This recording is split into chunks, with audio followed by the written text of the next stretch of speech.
How long does it take for you to get into the mood, to get into the vibe, to know you've got to be able to do something without all the other things getting in the way? You sit down and have a cup of coffee? Do you go through the morning newspaper? Well, we don't have one of those anymore like my father had. My morning newspaper is getting on the digital phone and going, tip, tip, tip, tip, tip, tip, tip. Okay, I'm caught up. Somebody asked me a question about what's going on in the world. I can give them maybe one or two sentences. I don't want to be an expert, but at least I'm caught up. What does it take to get you to move? Every opportunity is right there at the edge of our fingertip.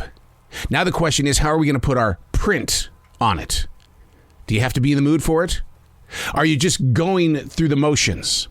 Are you documenting it? I think that's one of the reasons why I'm a daily writer, because I forget things so easily. I have to put my keys in the same place every day, right there next to my wallet, because if I don't, one of them is going to be forgotten about, probably both. Then I'm going to get pulled over by the cops. They're going to say, where's your driver's license? I'm going to say, crap, I forgot it at home. And then you pay the price.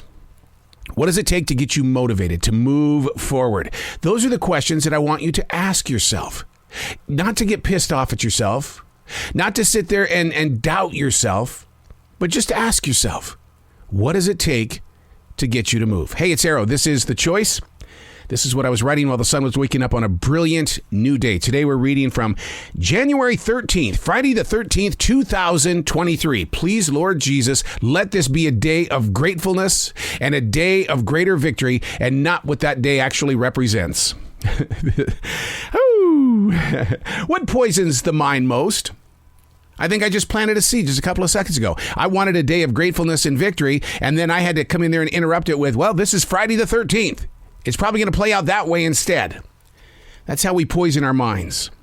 The physical act of something gone wrong, or the words that keep playing over and over in our head. What poisons the mind most? Is it the physical act, or is it the way we think?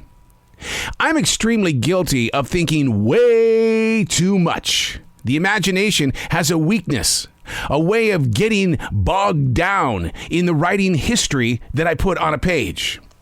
But if I don't do it, it doesn't exist. That 30-second thought has now evolved into an hour's worth of high anxiety. Then it becomes a day. Learning how to brush your thinking like your teeth. Learning how to brush your thinking helps clear the blocked area. To snap my thinking process, I've been known to verbally say out loud my name. To tell my inner core that, hey, dude, you're crossing the line here. There can be no peace, not inside, until you do something with that poisoned mind. It's time to find calm. Sadly, that doesn't erase the interruption. 2 days later, here we are again.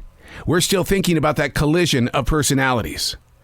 The physical act of something gone wrong is only the fire starter. It's the mind and how it generates the rest of the story that keeps the negatives growing. Learning to know where your mind is, like motivating yourself to start your day. Do you have a tough time doing that? Is it something you can easily jump into? I'm very jealous of my dog, Jazzy, a pointer that we adopted.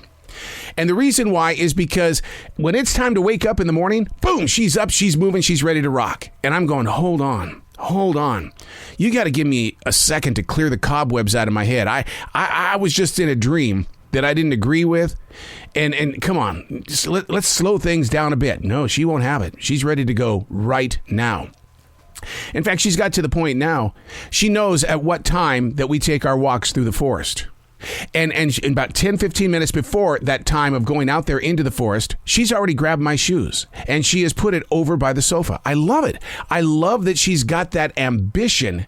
But man, what does it take to motivate you to move forward in a world where the mind is constantly being poisoned?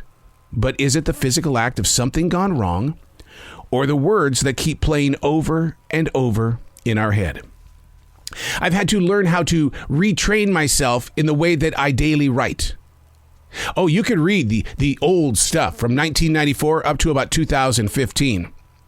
And I would go in there and I called it bleeding. I would go in there and bleed on the pages. In other words, I would just talk about anything negative just to get it out of my system. Do you want to know what?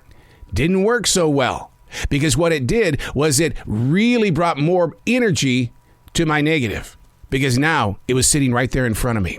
So I've learned how to take the negative energy and turn it into a positive. It takes the same exact amount of energy to take something that's so bad, or the way that your mind has poisoned your soul, and say, I'm not going to think like that. It's a choice. I'm not going to think like that. I'm going to brush my thinking. I'm going to floss in between the way that I think. And so when I write each morning, I'm not bleeding anymore. What I'm doing is I'm receiving from the universe. I accept what is moving through the atmosphere of right now. And from what has been received, we get to have a conversation. So now I'm sharing. Whereas between 1994 and 2015, when I was bleeding in the daily writing, you'll probably never see those pages.